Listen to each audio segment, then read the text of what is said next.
सुवेंदु अधिकारी आज के दिन वो भारतीय जनता पार्टी के one of the strongest politician बन चुके हैं। अभी हाल ही में भारतीय जनता पार्टी ने वेस्ट बंगाल में इलेक्शन जीते हैं और सुवेंदु अधिकारी वेस्ट बंगाल के चीफ मिनिस्टर बन चुके हैं। लेकिन क्या आपको पता है, यही सुवेंदु अधिकारी एक समय पर ममता बनर्जी का हाथ पकड़ के साथ में प्रोटेस्ट किया करते थे और टीएमसी के एक बहुत बड़े लीडर हुआ करते थे। पता नहीं सुवेंदु अधिकारी को क्या रियलाइज हुआ, वो अचानक से अपनी पार्टी बदल लिए और एक ऐसी पार्टी को ज्वाइन कर लिए जो आर्च राइवल है टीएमसी की वेस्ट बंगाल में, भारतीय जनता पार्टी। और उसके बाद यही सुवेंदु अधिकारी एक ऐसे राइटिस्ट पॉलिटिशियन बन गए जो कभी सोच ही नहीं पाया था कि सुवेंदु अधिकारी इतने राइटिस्ट बन सकते हैं। ये वही सुवेंदु अधिकारी हैं जो लगातार मुस्लिम के खिलाफ भाषण देते हैं, वेस्ट बंगाल से जो इलीगल बांग्लादेशी हैं उनको निकालने की बात करते हैं और भारतीय जनता पार्टी के लिए एक ऐसे पोस्टर बॉय बन चुके हैं जिसका नाम आगे जाकर और भी ऊंचा होने वाला है भारतीय जनता पार्टी में। और भारतीय जनता पार्टी और हिंदुत्व के इतने बड़े पोस्टर बॉय बन चुके हैं कि आगे जाकर उनका नाम सिर्फ और सिर्फ ऊंचा ही होगा भारतीय जनता पार्टी में, नीचे नहीं गिरेगा।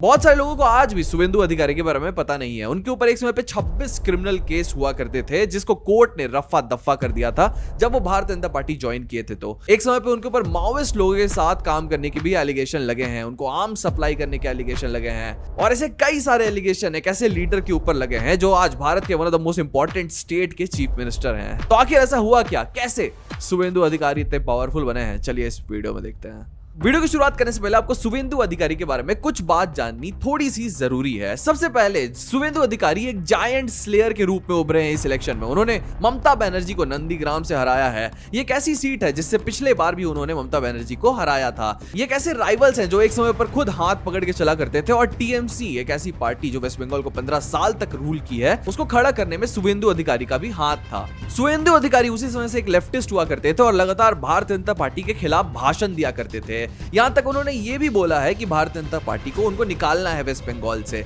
लेकिन 2020 में कुछ ऐसा होता है कि सुवेंदु अधिकारी भारतीय जनता पार्टी ज्वाइन कर लेते हैं। ये इनके लाइफ में पहले चेंज नहीं था, इन्होंने बार बार अपॉर्चुनिटी देखते हुए पार्टीज बदली है। इवन पार्टी जब आप बदलते हैं तो आपको ये भी समझने की जरूरत है आप अपनी विचारधारा भी बदल रहे हैं। तो ये एक ऐसे पॉलिटिशियन तो बिल्कुल भी नहीं है जिनकी विचारधारा स्टेबल है।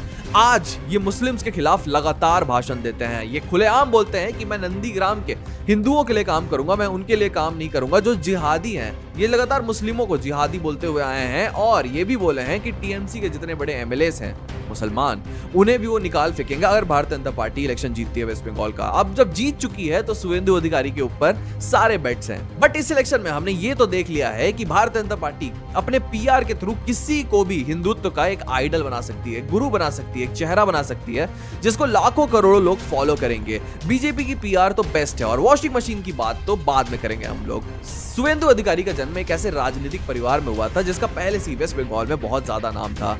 मनमोहन सिंह के सरकार के अंतर्गत उनके पिताजी शिशिर अधिकारी जी एक मिनिस्टर थे। उनके दोनों भाई जो हैं वो पॉलिटिक्स में एक्टिवली पार्टिसिपेट करते हैं उनके साथ और उनका हेल्प भी करते हैं। वो उनकी फैमिली बचपन से ही एक राजनीतिक फैमिली थी, तो शुरू से ही उनको भी एक राजनेता बनना था। जैसे ही वो अपने कॉलेज में जाते हैं तो वहां पे कॉलेज पॉलिटिक्स शुरू करते हैं और वहां पे उनका नाम बढ़ने लगा था क्योंकि उनको लोकल कैडर का सपोर्ट कैसे अपने तरफ करना है ये बहुत अच्छे से आता था। इसके बाद अधिकारी अपने लाइफ में आगे बढ़ते हैं और 1995 में पहली बार वो कांग्रेस ज्वाइन करते हैं और उनको एक पद दिया जाता है कांग्रेस में। लेकिन 1998 में उस समय टीएमसी का सूर्योदय हुआ था और सुवेंदु अधिकारी जान रहे थे कि हवा वेस्ट बंगाल में किस तरफ चल रही है, तो अचानक से उस समय अपनी पार्टी बदल लेते हैं और टीएमसी की विचारधारा के साथ जुड़कर लेफ्ट फ्रंट के खिलाफ खड़े हो जाते हैं। अब इसके बाद क्या होता है, 2006 का समय आता है, वेस्ट बंगाल में इलेक्शंस होते हैं और सुवेंदु अधिकारी अपने लाइफ का पहला इलेक्शन जीत जाते हैं और एक एमएलए बन जाते हैं। 2007 का इसके बाद एक ऐसा किस्सा होता है जो सुवेंदु अधिकारी की इमेज को स्टैब्लिश कर दिया था वेस्ट बंगाल में।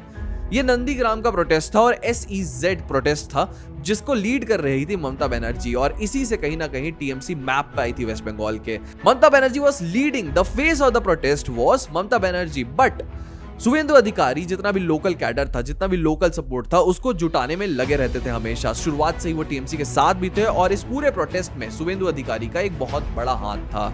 इसी समय उनके ऊपर ये भी एलिगेशन लगाए गए थे कि यही सुवेंदु अधिकारी माओइस्ट लोगों के साथ भी काम कर रहे हैं, उनको आर्म्स सप्लाई करते हैं ताकि वो लेफ्ट फ्रंट की जो सरकार है उसके खिलाफ लड़ सके। आगे जाकर उनके ऊपर केस भी हुआ था, लेकिन आज तक ये पता नहीं चल पाया है कि एक्चुअली में सुवेंदु अधिकारी ने इन माओइस्ट को सपोर्ट किया था या नहीं किया था। लेकिन जब आप इतिहास खंगाल के देखेंगे तो आपको ये समझ में आएगा कि ये माओइस्ट को बिल्कुल सपोर्ट कर सकते हैं। अब इसके बाद समय आगे बढ़ता है, शुवेंदु अधिकारी एक बहुत बड़े नेता बन चुके थे। लोकल लोगों का शुवेंदु अधिकारी को बहुत अच्छे से सपोर्ट मिल गया था। ममता बनर्जी को भी पता था कि शुवेंदु अधिकारी उनके लिए कितना ज्यादा इंपॉर्टेंट है, और इन सबको जब पता है तो भारतीय जनता पार्टी को भी पता था कि शुवेंदु अधिकारी वेस्ट बंगाल में कितना इंपॉर्टेंट रहेंगे अगर वो उनकी तरफ ट्रांजिशन कर लेते हैं। तो कहीं ना कहीं उनके चरित्र में ही है कि वो एक पार्टी से दूसरी पार्टी बदलते हैं। अगर उनको अपॉर्चुनिटी मिलती है तो अपॉर्चुनिटी की देरी थी बस, और वो मिलती है उनको 2020 में। टीएमसी में ममता बनर्जी के बाद उनके बेटे का नाम अचानक से बहुत ही ऊपर होने लग रहा था। सब उनके बेटे को बहुत ज्यादा प्यार करने लग रहे थे, और शुवेंदु अधिकारी को अब पता चल गया था कि ममता बनर्जी के बाद अगर कोई है तो उनका बेटा ही है। तो वो क्या करते हैं इसके बाद, वो बोलते हैं डायनेस्टी पॉलिटिक्स में बिल्कुल भी भाग नहीं लूंगा मैं, ये पार्टी करप्ट है पूरी टीएमसी, और जो हिंदू है, वेस्ट बंगाल के हिंदू हैं, इमेजिन करके देखिए, उनका भला नहीं कर पा रही है टीएमसी की गवर्नमेंट। एक ऐसे गवर्नमेंट जिसके साथ वो लगातार 15 से 20 साल से जुड़े हुए हैं, वो वहां के हिंदुओं का भला नहीं कर पा रही है। और पार्टी छोड़ते समय शुवेंदु अधिकारी ये खुद बोल रहे हैं, जबकि खुद वो एक बहुत बड़े लीडरशिप पद में थे। इसके बाद वो तुरंत ही अमित शाह से मिलते हैं और नवंबर 2020 में वो भारतीय जनता पार्टी ज्वाइन कर लेते हैं। This came as a shock to West Bengal people, because वहां के लोगों को अभी तक लग रहा था कि शुवेंदु अधिकारी किसके साथ है, ममता बनर्जी के साथ है, लेकिन वो अचानक से अपनी पार्टी बदल लेते हैं और अपनी विचारधारा भी बदल लेते हैं।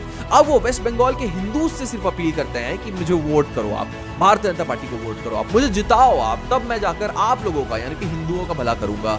इसका रिजल्ट हमें 2021 के इलेक्शन में देखने को मिलता है, जब 4% से भी ज्यादा वोट शेयर बढ़ जाता है भारतीय जनता पार्टी का। लेकिन असली रिजल्ट अभी भी आना बाकी था। जो लोकल कैडर था उसको अभी तक वो जुटा चुके थे, और लगातार 5 साल काम किए थे शुवेंदु अधिकारी नंदीग्राम जैसे इलाके में, जहां पे उन्होंने ममता बनर्जी को हराया था।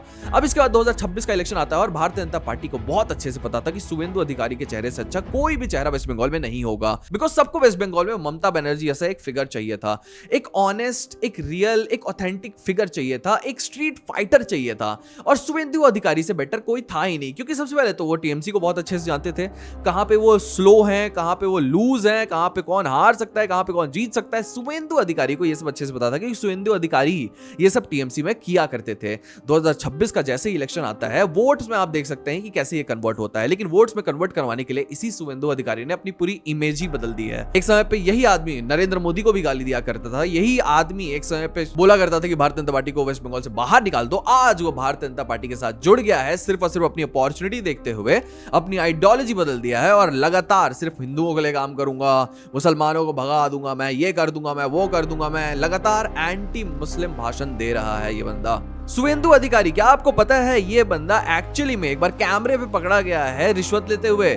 इस वीडियो को देखिए आप। मैक्सिमम कंट्रीज में अगर कोई भी पॉलिटिशियन, इनफैक्ट कोई भी ऑफिसर इतना बड़ा ब्राइब लेते हुए अगर पकड़ा जाएगा तो उसके साथ क्या होगा, मिनिमम से मिनिमम उसको बर्खास्त कर दिया जाएगा, उसको जेल हो जाएगी। लेकिन Bharat, mother of all democracy में ये ऐसा कुछ भी नहीं होता है। इनफैक्ट उनको एक ऐसी पार्टी की टिकट दे दी जाती है जो भारत की सबसे बड़ी पार्टी है, और उनको भारत के one of the most important states का चीफ मिनिस्टर भी बना दिया जाता है। यही शुवेंदु अधिकारी के ऊपर एक समय पे 25 से भी ज्यादा क्रिमिनल केसेस थे। यू वोंट बिलीव इट, 2020 से पहले इनके ऊपर 25-26 क्रिमिनल केस थे, जिसके ऊपर राइटिंग, किडनैपिंग, सेक्सुअल हरासमेंट, हर तरीके के इनके ऊपर आरोप लगाए गए थे। लेकिन 2020 में जब ये भारतीय जनता पार्टी ज्वाइन करते हैं तो ये सब कुछ बदल जाता है, और भारतीय जनता पार्टी की वॉशिंग मशीन शुरू हो जाती है। शुवेंदु अधिकारी सीधा कोर्ट चले जाते हैं अपने इस केस को लेकर, बोलते हैं कि ये जो ऑपोजिशन की सरकार है, ये उनकी पूरी चाल है, मेरे ऊपर जितने भी केसेस लगाए गए हैं वो सारे फेक हैं। कोर्ट इसके बाद क्या कहती है, कोर्ट इसके बाद शुवेंदु अधिकारी को एक ब्लैंकेट कवर दे देती है। इसका मतलब ये होता है अब कोई भी एफआईआर जो शुवेंदु अधिकारी के अगेंस्ट किए गए हैं वो वैलिड नहीं है, और अब एफआईआर कराने के लिए किसी को भी कोर्ट से परमिशन लेनी पड़ेगी। शुवेंदु अधिकारी को बेसिकली कोर्ट इनविंसिबल बना देती है, और ये सब कैसे होता है, भारतीय जनता पार्टी के ज्वाइन करने के बाद से होता है। शुवेंदु अधिकारी को भी पता था वो कितना ज्यादा इंपॉर्टेंट है भारतीय जनता पार्टी के लिए, इसीलिए वो लगातार भारतीय जनता पार्टी के साथ जुड़े रहे, और टीएमसी के साथ वो नहीं जुड़े।